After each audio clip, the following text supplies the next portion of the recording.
Hello everyone, welcome back to my another blog. और सारे कैसे हैं? उम्मीद करती हूँ कि आप सभी स्वस्थ और खुशहाल होंगे।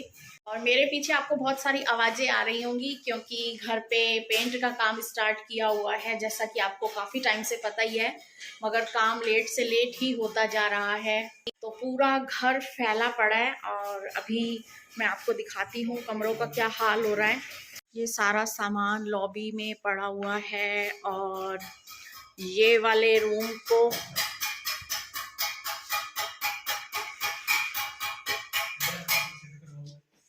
तोड़ा फोड़ा जा रहा है, आप देख ही सकते हैं। और ये वाले रूम को भी भर दिया गया है, सारा सामान एक बार ऐसे रखा हुआ है।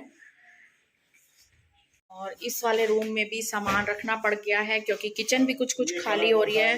तो बस अभी ये वाला रूम तैयार करा है और आज इसमें अब बेड लगाएंगे, तो यहीं सोएंगे। क्योंकि जो रूम थोड़ा ये वाला तैयार हुआ है तो इसमें बेड लगाएंगे। पहले उस रूम में सारे थे, सामान शिफ्ट किया, और अब इस वाले रूम में थोड़ा सा सामान शिफ्ट करेंगे तो बाकी वो वाले रूम तैयार होंगे। और किचन भी अभी आधी तैयार हुई है, इसीलिए क्या होता है कि कुछ काम बड़े घर करने जाना पड़ता है और फिर सारा दिन बाहर बैठ के सड़क पर हम लोग धूप भी सेकते हैं और वहीं बैठे भी रहते हैं, क्योंकि अंदर तो बहुत ज़्यादा ठक ठक की आवाज़ होती है और इतनी डस्ट है और इतना पेंट की स्मेल है, तो अंदर नहीं बैठा जाता। और ये बाहर भी सारा सामान कुछ इस तरीके से फैला पड़ा है। कुल मिला के घर का हो रहा है बहुत ज़्यादा बुरा हाल। ये देखिए सारा फैला पड़ा है, कहीं भी बिल्कुल बैठने की जगह नहीं है।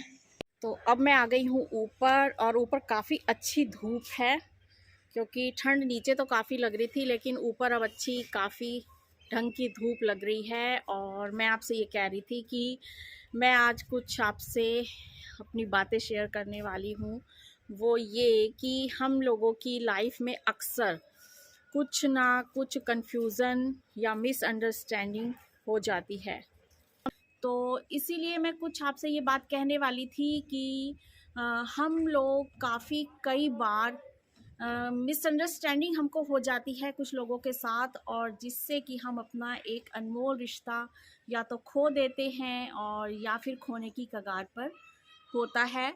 तो आज मैं कुछ वही बातें आपसे कहने वाली हूँ कि कई बार हम लोग किसी के फ़ोन नहीं अटेंड कर पाते, तो वो लोग शायद यही समझ जाते हैं कि हमसे बात नहीं करना चाहते, या भाई पता नहीं क्या परेशानी है, क्यों नहीं उठा रहे। एक बार किया, दो बार किया, तो वो लोग ये समझ लेते हैं कि ये हमारा फ़ोन नहीं उठा रहे, इसका मतलब हमसे बात नहीं करना चाहते।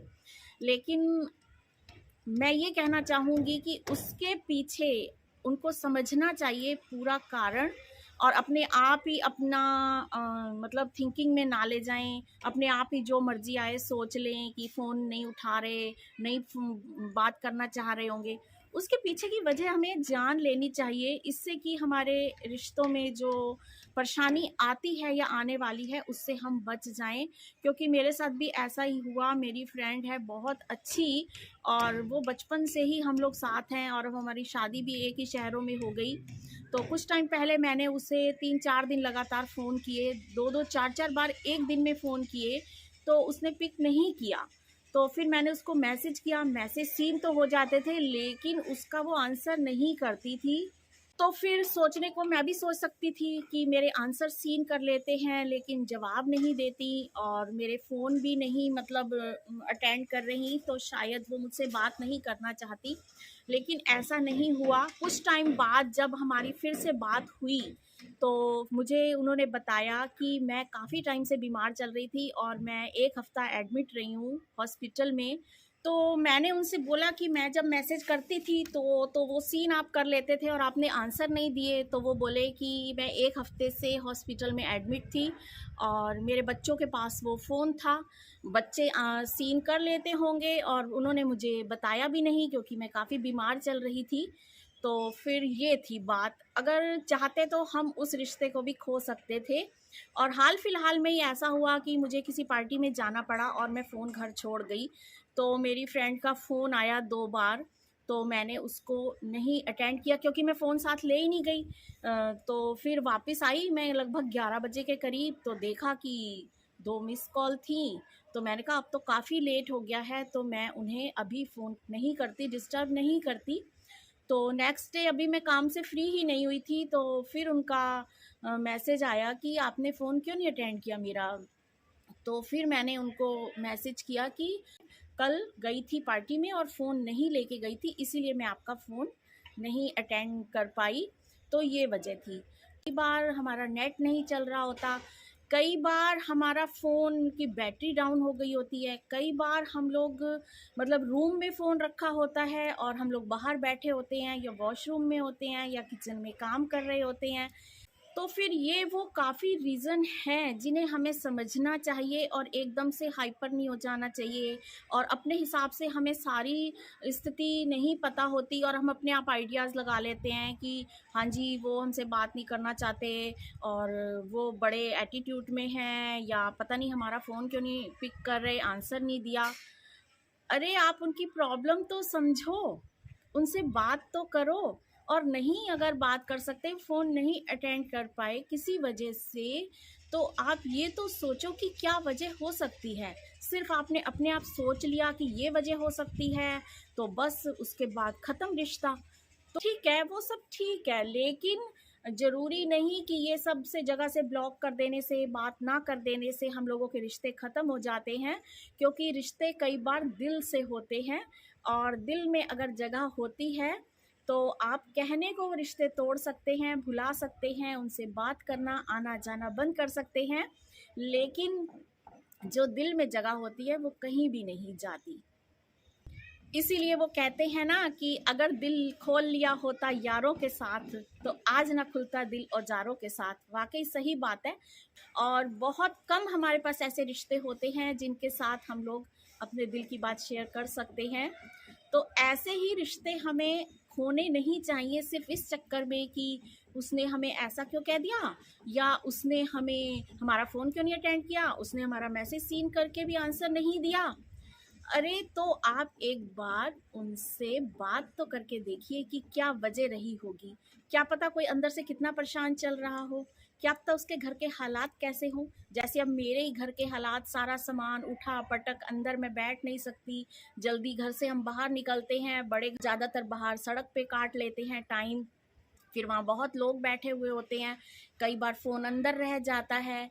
तो कई चीज़ें ऐसी होती हैं कि हम लोग अब गपशप कर रहे हों, शाम को चाय पी रहे हों 3:30 बजे के करीब, और हमारे साथ काफ़ी लोग बैठे हुए होते हैं और किसी की कॉल आ रही होती है, तो हम लोग सोचते हैं कि चलो एक बार जो इनसे बात चल रही है वो हम कंप्लीट कर लें, क्योंकि हम 8-10 जनों के बीच से उठकर चले जाएँ तो उनको भी ये लगेगा यार पता नहीं कैसा इम्पोर्टेंट फ़ोन है कि अभी उठा के चल पड़ी हैं और थोड़ी देर में भी बात कर सकती हैं। तो इसलिए कुछ ऐसी वजहें हो जाती हैं कि हम लोग उस टाइम उनका फ़ोन पिक नहीं कर पाते और आंसर नहीं दे पाते। तो इसीलिए अगर आमने-सामने बैठकर बात कर ली जाए तो रिश्ते टूटने से बच सकते हैं, और हम इतने अनमोल रिश्ते जो हमारे लिए हैं वो बचे रहेंगे। कल ही की बात है, मैं सत्संग घर चली गई थी और फिर मेरी एक फ्रेंड का फ़ोन आ गया। तो सत्संग घर में फ़ोन लेके नहीं गई थी, तो क्या हुआ कि फिर मैंने कैसे पिक करती। घर आई तो घर आते तो सारे काम काम काम दिखने लग जाते हैं, और उसके बाद फिर मैं थकी हुई थी, सो गई। फिर घर का काम निपटाया, बस फिर दिमाग से ही निकल गया और मैं उसको फ़ोन नहीं कर पाई, ना ही मैसेज कर पाई। फिर घर इस तरह तो वो भी ये सोच सकती है कि ये मुझसे बात नहीं करना चाहती, तो लेकिन आज फिर मेरी उससे बात हुई तो ऐसी कोई प्रॉब्लम आई ही नहीं। तो ऐसा नहीं सोचना चाहिए हमें हर बार कि भई कोई हमसे बात नहीं करना चाहता। तो काफ़ी चीज़ें होती हैं जो हमें उनसे बात करके समझ लेनी चाहिए। ये नहीं कि बस अपना मन आया, अपने आप अपने हिसाब से सोचा और बस 2 बार फ़ोन किया, अगर नहीं उठाया तो मैसेज तक नहीं किया और उसके बाद वजह नहीं पूछी, और बस सोच लिया जी अब तो छुट्टी, अब नहीं हमने बात करनी, अब तो हमारी छुट्टी, अब हम बिल्कुल नहीं बात करेंगे। इतना हाइपर होना, इतना ईगो आगे रखना, ऐसा रिश्तों में नहीं चलता।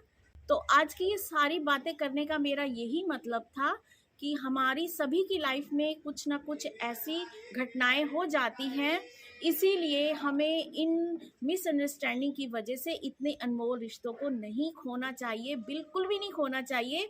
हाँ, अगर रिश्ते निभाने की चाहत एक में है और दूसरा नहीं निभाना चाहता, फिर तो कोई बात नहीं, फिर उस रिश्ते को जाने दीजिए। और ये बात बिल्कुल हम लोग कई जगह पढ़ते तो हैं ये लाइनें कि दूसरे की खामोशी है या मजबूरी समझिए, और या जो जैसा दिखता है वैसा उसके हालात हो सकता है कि ना हो। तो ये सब हम बातें पढ़ लेते हैं, तो कभी उस पर अमल भी तो किया करें कि वाकई किसी की कोई मजबूरी रही हो। तो एक बार अगर हम क्यों ना बात करके असलियत जान लें तो ज़्यादा अच्छा नहीं रहेगा? अब एक जना झुकता जाए और उसको मनाता रहे, दूसरा जना अपना एटीट्यूड दिखाता रहे, ईगो प्रॉब्लम बड़ी चीज़ है, तो फिर नहीं चल पाता। ठीक है, जो चाहता है रिश्ता रखना, उसके लिए थोड़ी सी प्रॉब्लम हो सकती है, लेकिन फिर वो भी धीरे धीरे उस चीज़ का आदी हो जाएगा। क्यों? अगर वो आपके मैसेज सीन करके भी आंसर नहीं दे रहे, अगर वो आपका फ़ोन नहीं उठा रहे, तो कहीं ना कहीं एक बार ये सोचो कि यार क्या प्रॉब्लम हो सकती है।